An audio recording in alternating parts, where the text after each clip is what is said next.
we have to take care not to undermine each other's actions here. What we are doing is we are working very closely together with Commissioner Kyriakides and her services so as to complement her efforts in the area of joint procurement.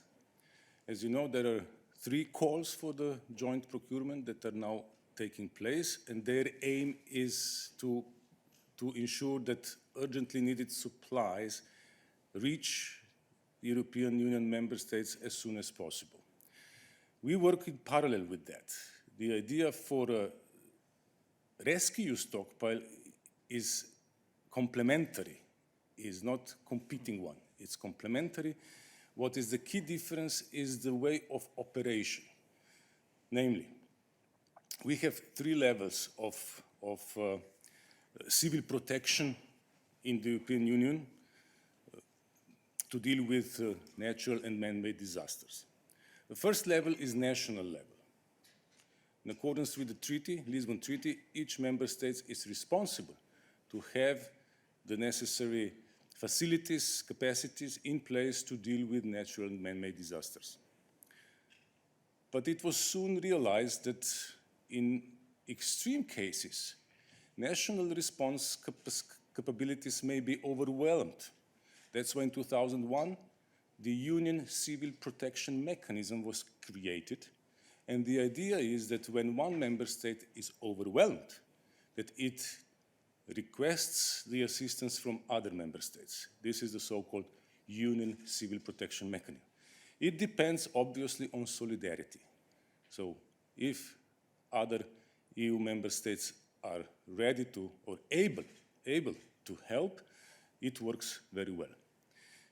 In extreme situation, it can happen that even this second level is not sufficient. This was shown a couple of years ago in the case of forest fires that were raging in many parts of Europe when Union Civil Protection Mechanism was not able to provide all the assistance to all the member states that requested it. We are now facing a similar situation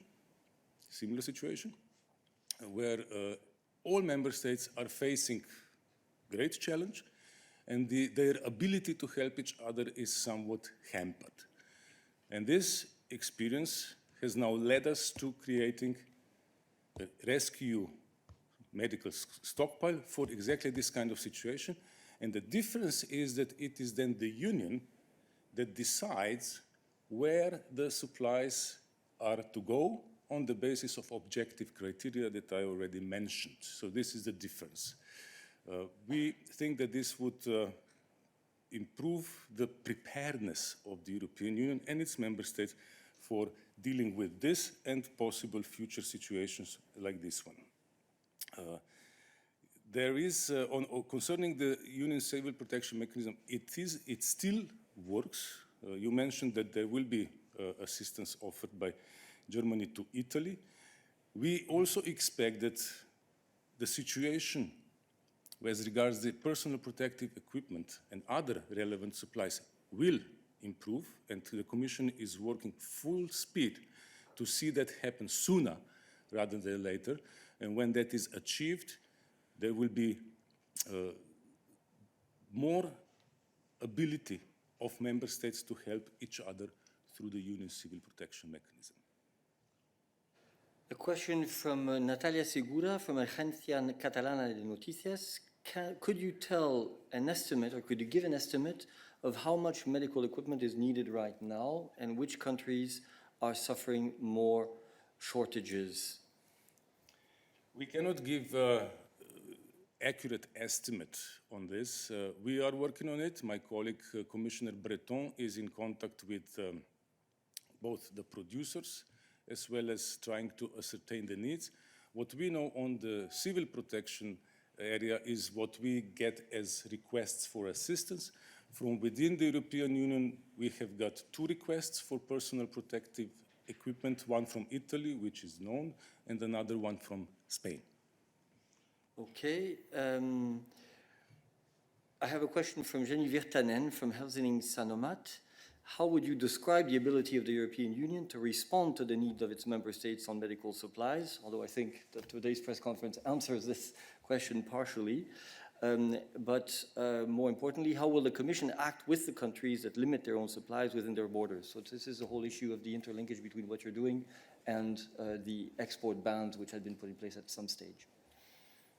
The export bans within the European Union undermine both the solidarity on which the European Union should be based, as well as the mechanisms like the civil protection mechanism.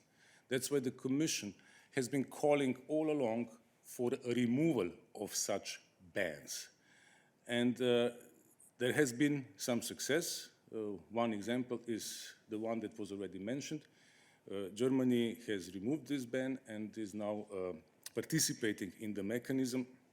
And this is certainly a condition sine qua non for the civil protection mechanism to operate. Nevertheless, there is objective situation out there. There is a prevailing scarcity of personal protective equipment and some other equipment within Europe and all over the world, We are working to address that on various tracks. This should not be mixed or confused. One track is this strategic reserve in the form of RescEU stockpile. Another track is joint procurement that is underway. But there are also other tracks, like we are working with the producers or potential producers. So in all this, the Commission tries to address the problem of scarcity of the relevant equipment so as to enable the European Union, its member states, to fight this disease. Last question, which concerns more specifically ventilators and the request which Italy had made through the civil protection mechanism on ventilators from David Carretta from Radio Radicale in Italy, asking whether we have received any positive answer in view precisely of the fact that joint procurement is taking place but may take time. Exactly. There is a joint procurement also for ventilators or respirators. So we are trying to address that problem too, because there is, again, a general scarcity of this sort of equipment all over Europe and all over the world. But we are working on that also. So we hope that before long we will be able to see a situation where the shortages of equipment will no longer hamper our and member states' efforts to face this outbreak. Yes, one last question, please. And then we'll stop, if that's okay.